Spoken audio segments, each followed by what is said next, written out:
সবাইকে দ্বিতীয় ক্লাসে স্বাগতম। প্রথম ক্লাসে আমি শেষ করেছিলাম সমকোণী ত্রিভুজের বাহুগুলোর নামকরণ দিয়ে। আমরা এখন একটি উদাহরণের মাধ্যমে সেটি বুঝব। মনে করি একটি সমকোণী বাহু এ বি সি।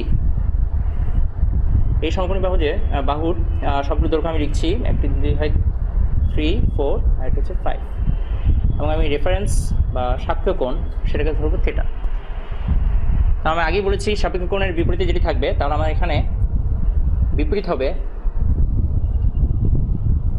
বিপরীত বাহু হচ্ছে এখানে এ বি ইকুয়ালস টু 3, আমরা এটাকে সেন্টিমিটার বলতে পারি। তারপর আমি বলেছিলাম সাপেক্ষ কোণের সন্নিহিত যে বাহুটি, সেটিকে বলেছিলাম আমরা সন্নিহিত বাহু।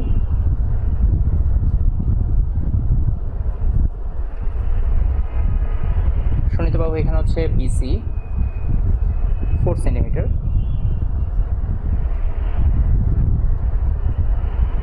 অতিভুজ যেটি কিনা ছিল সমকোণের বিপরীত বাহু, সমকোণের বিপরীত বাহু আমি দেখছি এখানে এসি হচ্ছে 5 সেন্টিমিটার। আমরা আরও কিছু ত্রিভুজ দিয়ে এই জিনিসটা বুঝতে পারি। সাপেক্ষ কোণ সবসময় যেটা হতে পারে নট নেসেসারি। আমরা দেখি যদি আমার আরেকটা হয় ডিইএফ সমকোণী ত্রিভুজ, এই সমকোণী ত্রিভুজের একটা যদি হয় এখানে আলফা, মানে এটা হচ্ছে আমার এখন সাপেক্ষ কোণ। সাপেক্ষ কোণের বিপরীতে যেটি থাকবে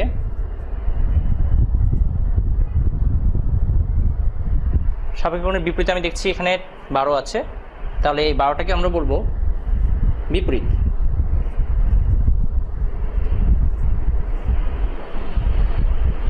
সাপেক্ষ কোণের সন্নিহিত যেটি আছে সেটাকে আমরা বলবো সন্নিহিত।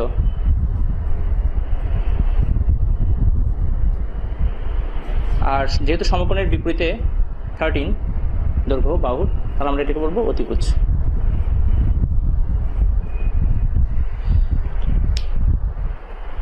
এরপরে আমরা জানব সমকোণী ত্রিভুজের দুটি সদৃশ সমকোণী ত্রিভুজের বাহুগুলোর মধ্যে বাহুগুলোর অনুপাতের ধ্রুবতা। সেটা জানার জন্য আমি ধরে নিচ্ছি যে কোনো একটি কোণ এক্স ও এক্স প্রাইম। এক্স ও এক্স প্রাইমের উপর আমি যে কোনো দুটি বিন্দু, একটি পি আর একটা যদি পি প্রাইম নিই,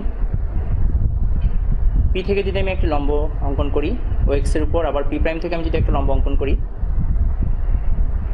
এটাকে নাম দিচ্ছি আমি এম, এটাকে নাম দিচ্ছি আমি এম প্রাইম। তাহলে আমরা দেখছি এখানে দুটি সদৃশকোণী এবং সমকোণী, দুটি সমকোণী এবং সদৃশকোণী ত্রিভুজ আছে।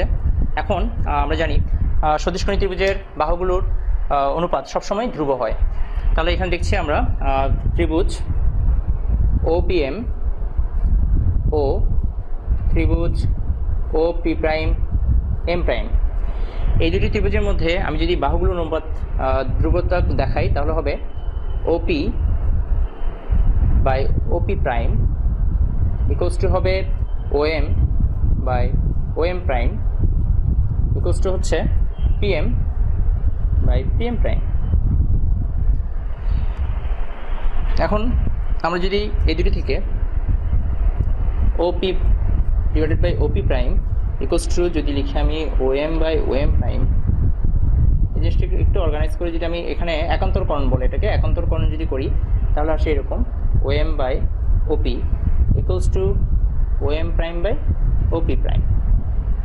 ঠিক অনুরূপ আমি যদি এই দুটো রেশিও নিয়ে করি, একান্তরকরণ করি, তাহলে পাবো PM by OP equals to PM prime by OP prime.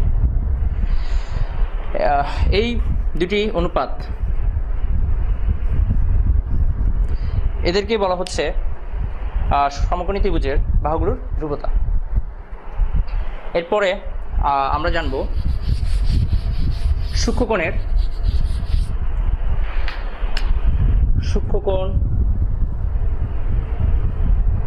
আর সূক্ষ্মকোণী ত্রিভুজ এটাই বলি আমরা। সূক্ষ্মকোণ ত্রিভুজের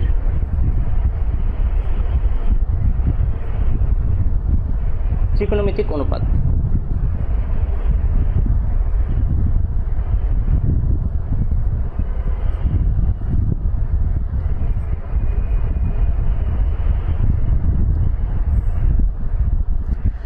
সূক্ষ্মকোণী ত্রিভুজের ত্রিকোণমিতিক অনুপাত মোট 6টি। আমি সেই অনুপাতগুলো লিখছি। সাইন, কোসাইন,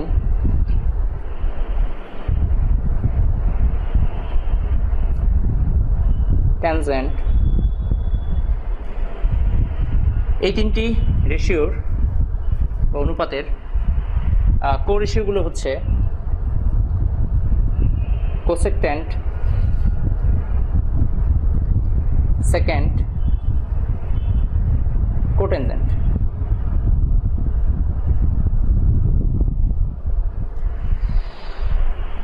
আমি আগেই বলেছিলাম সমকোণী ত্রিভুজের বাহুগুলোর নামকরণ সম্পর্কে আগেই ধারণা দিয়েছিলাম। এখানে সাইন থিটা বলা হয়। সাইন থিটা মানে হচ্ছে থিটা কোণের সাইনের অনুপাত। সাইন থিটা মানে হচ্ছে, এটাকে আমরা বলি সাপেক্ষ কোণের অপোজিটে, তাই হচ্ছে এটাকে বলবো আমরা অপোজিট। যেহেতু সমকোণের বিপরীত, তাহলে এটাকে বলবো আমরা হাইপোটেনিয়াস, আর এটাকে বলবো আমরা অ্যাডজেসেন্ট, সন্নিহিত বাহু। সাইন থিটা হচ্ছে opposite by hypotenuse. Cos theta হচ্ছে ঠিক একই রকম, থিটা কোণের কোসাইনের অনুপাত, সেটা বোঝাচ্ছে আমার অ্যাডজেসেন্ট বাই হাইপোটেনিয়াস। আর ট্যান থিটা বা ট্যানজেন্ট, তার সংক্ষিপ্ত রূপ হচ্ছে ট্যান। ট্যান থিটা মানে হচ্ছে অপোজিট বাই অ্যাডজেসেন্ট। এই 3টা জিনিস সহজে মনে রাখার জন্য আমি একটি মনে রাখার টেকনিক বলে দিচ্ছি।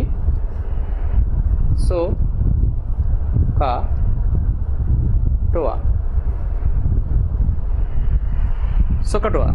Sign opposite by hypotenuse, cos adjacent by hypotenuse, tan opposite by adjacent. আমরা এই 3টা অনুপাতের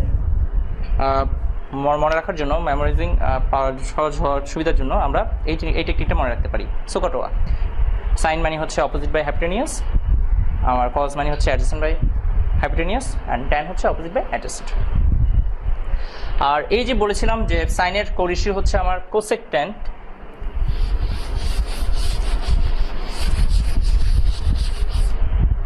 তাহলে আমরা বলতে পারি cosec theta equals to hypotenuse by opposite, সাইনের বিপরীত। সেক থিটাকে বলবো আমরা হাইপোটেনিয়াস বাই অ্যাডজেসেন্ট, কোসেকের বিপরীত। আর কট থিটা তাকে বলবো আমরা অ্যাডজেসেন্ট বাই অপোজিট, ট্যানের বিপরীত। এই 6টি রেশিও আমাদের মনে রাখতে হবে। এখানে রিমার্ক মনে রাখার বিষয় সেটি হচ্ছে সাইন থিটা মানে সাইন ইনটু থিটা না, এটা না। এটা বোঝাচ্ছে থিটা কোণের সাইনের অনুপাত। অনেকে আমরা এই জিনিসটা ভুল বুঝি, সাইন আর থিটার গুণফল আকারে মনে করি, আসলে এটা ঠিক না। তাহলে আমরা বলতে পারি এরকম যে শুধু সাইন এর কোনো অর্থ নাই, শুধু সাইনের কোনো মিনিং বা অর্থ নাই।